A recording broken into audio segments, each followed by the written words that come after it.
Now in the third part of it, it says the mean and standard deviation of 6 observations are 8 and 4. Observations in all कितनी है हमारे पास 6 है और mean की value हमारी 8 है, स्टैंडर्ड डेविएशन हमारा 4 है। यहाँ पे उन्होंने बोला each observation is multiplied by 3 से मल्टीप्लाई करना पड़ेगा, तो हमें न्यू मीन निकालना है और न्यू स्टैंडर्ड डेविएशन निकालना है। सो लेट से हमारे पास कितनी ऑब्जर्वेशंस हैं x1 से लेकर x6 तक, ठीक है। तो हमारे पास इसका मीन कितना हो जाएगा, लेट से x बार, और x बार हमें यहाँ पे कितना दिया हुआ है, it is given as 8। Standard deviation भी हमें मेंशन्ड है विच इज 4, ठीक है। अब यहाँ पे आपने करना क्या है कि हमारी सारी ऑब्जर्वेशन किससे मल्टीप्लाई होने वाली है 3 से, तो हमारे पास y1 क्या बन जाएगा, it would become 3x1, y2 कितना बन गया हमारा 3x2, then I would have 3x3 and last term would be 3x6। तो ये y1 हो गया, ये y2 हो गया, ये y3 हो गया, ये y6 हो गया हमारा, ठीक है। अब न्यू मीन कैलकुलेट करना है, so let's say I need to find the y bar adding up all these numbers.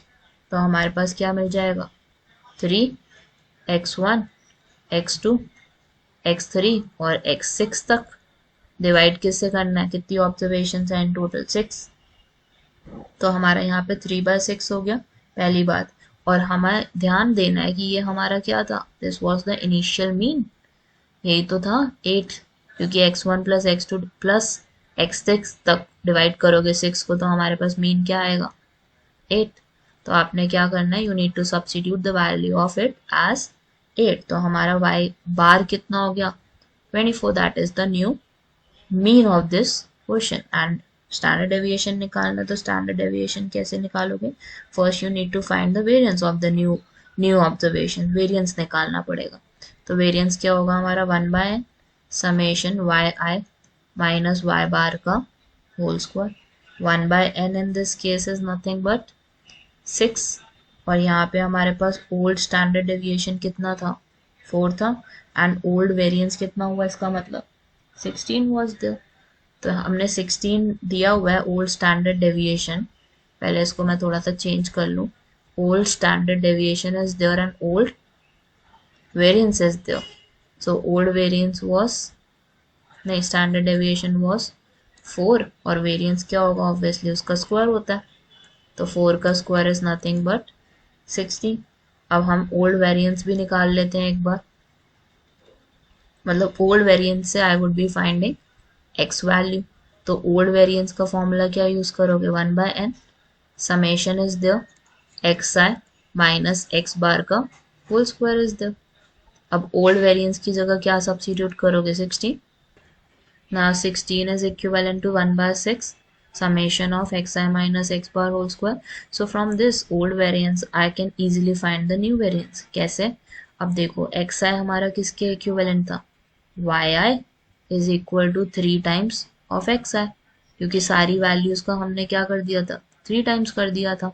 So I can replace xi by yi over 3, और एक काम करो 6 को लेफ्ट साइड ले जाओ, it would become 96 summation is there, xi की value कितनी हो जाएगी आपकी yi over 3, then x of mean क्या होगा हमारा, x बार क्या होगा, x bar is nothing but has a relationship with y बार।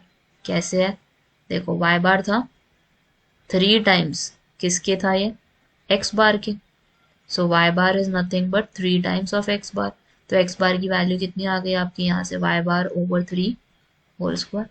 अब आप क्या करोगे, सिंपल सा काम है आपका कि 1/3 होल स्क्वायर को कॉमन ले लो, yi माइनस y बार बचा आपके पास है ना होल स्क्वायर, ठीक है। 3 स्क्वायर इज नथिंग बट 9, और 9 को लेफ्ट साइड ले जाओगे तो it would be multiplied with 96, so it would become 864 is equal to summation of yi minus y bar का होल स्क्वायर। अब आपने न्यू वेरिएंस निकालना है यहाँ पे, तो न्यू वेरिएंस आपका कितना आ जाएगा इस सिचुएशन में, it would be nothing but 1/n,